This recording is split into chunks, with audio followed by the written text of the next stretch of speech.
Use your brain. Did you ever use your brain? Did they ever teach you how to use the brain? You have PhD, you cannot even tie up your shoes.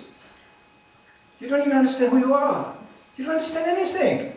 You don't know how the weather is going to be, you can just watch the weather report. It's coming, it's going, it's coming, it's going.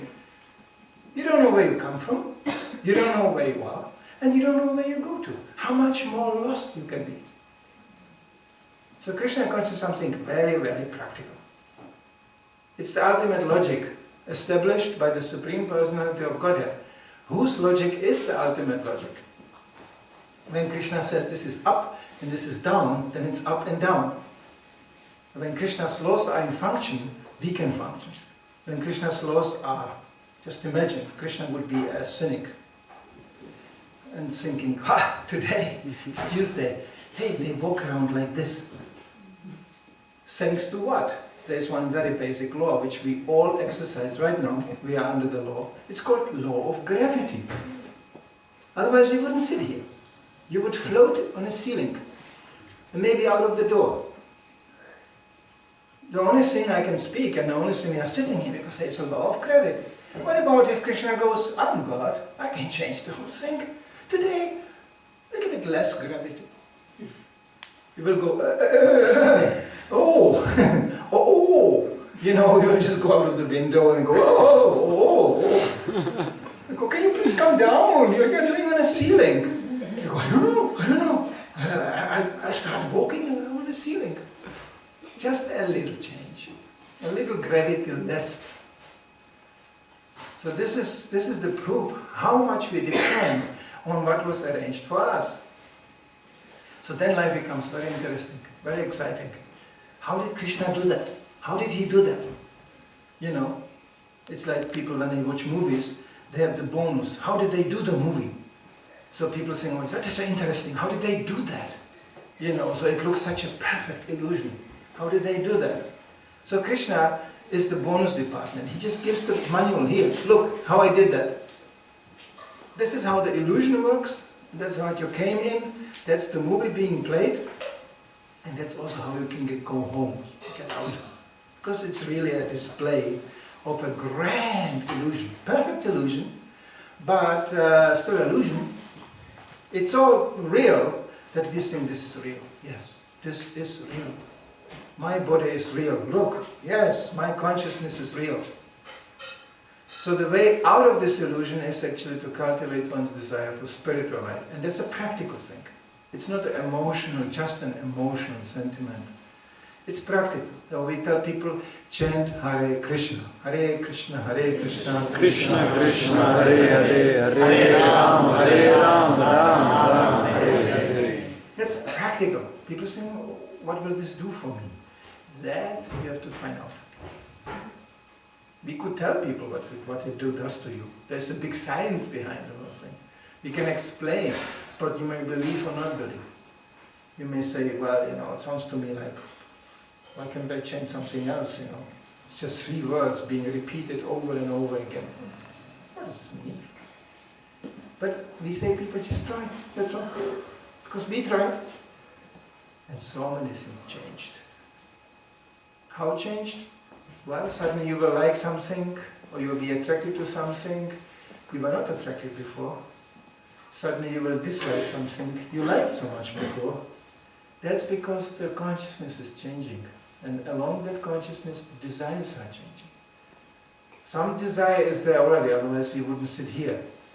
And that desire we have to very carefully cultivate, so it gets stronger. Therefore, as I mentioned before, we want very strong desire. It's called in Sanskrit, laulyam. Such a burning desire. I want to go back home, back to Godhead. That requires a great deal of determination and desire, because along that comes all the other material desire, which is here perfectly described how to treat them.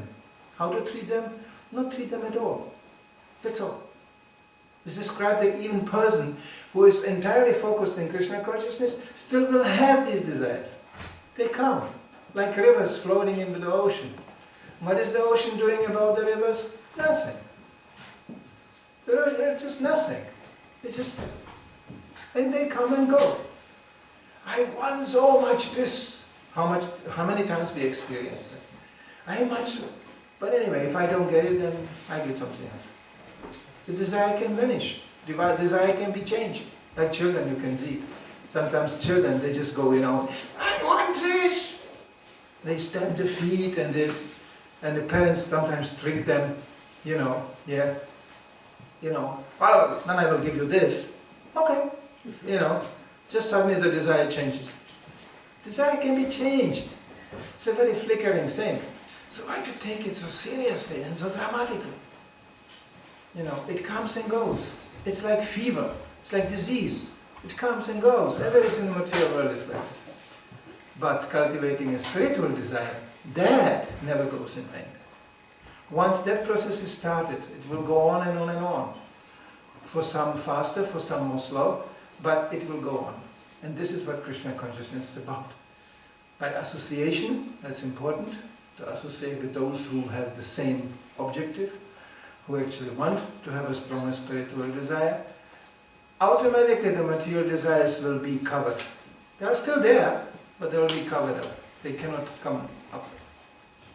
And in this way, by cultivating spiritual desire, we get relief from the material desires. They didn't do too much good to us. Some may believe it, some may not. Those who don't believe it, keep on trying. It is very frustrating to serve material desires. So by chanting Hare Krishna, associating with devotees, our spiritual desires can be more nourished and become more stronger. It's amazing, I'm on time, isn't it? I'm learning. So I don't know if you have still time for one question or something like this. Somebody had a question. Otherwise, as I mentioned, 6 o'clock over there, next to the kitchen is a room. Then one can ask more practical, detailed questions. One could argue that can one have the best of both worlds? One can take the material desires and the spiritual desires. Well, it's like I can have a bucket with water and lighten up a fire. I can do both. It's going to be lots of smoke coming up. Such a situation does exist. It's called even Karma Mishra Bhakti. I mean, it's a battle of desires, but they are ultimately incompatible.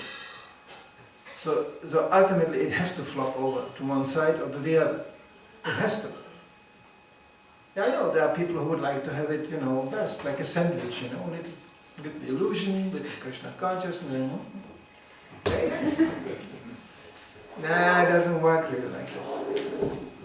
And the more Krishna can be acquired, the less it is possible to have this material taste. Even we try. The idea is there. The desire is there. We try, it doesn't work. Like example, many of us, before we joined this movement, we were eating meat. Well, now we can't even think about it. It's completely different taste. I used to hate vegetables, actually. I used to hate meat too. I just could eat, 5 kilos of cookies at once. That was the solution to the problem. I remember this cooked vegetable, this soup. Oh, I hated soups. And so this is cheating. This is not drinking, this is not eating. What is this? This is cheating. I really hated soups. And then the meat.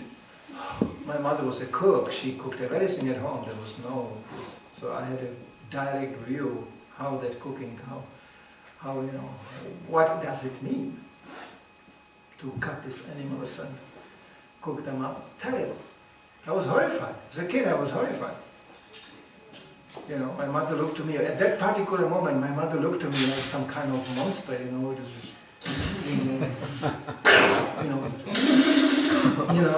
it's like, I was thinking, blood everywhere,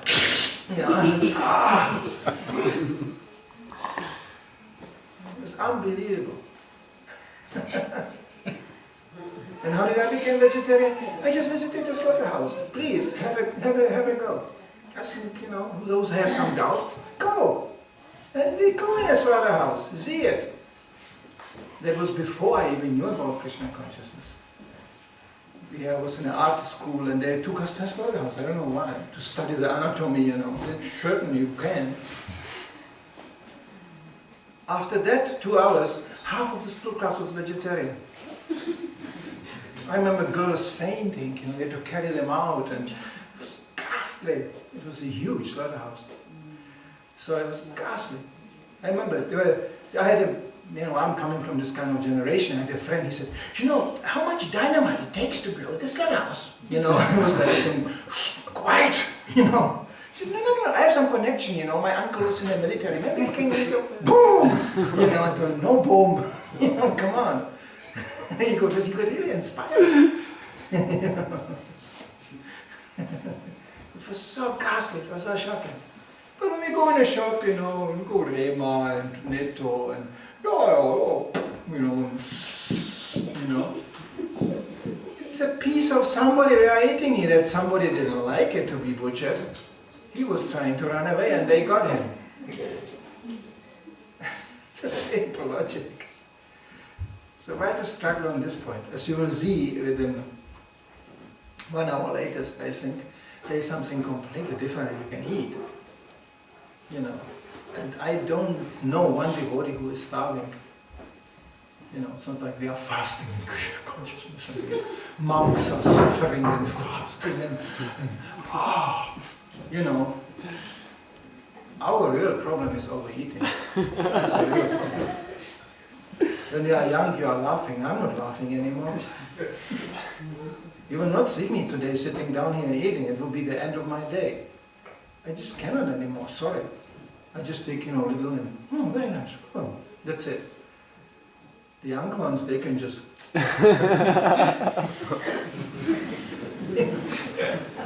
We join because of this prasadam. It's not ordinary food, it's offered to Krishna. It takes a spiritual quality. It's a part of our yoga practice. To eat a lot.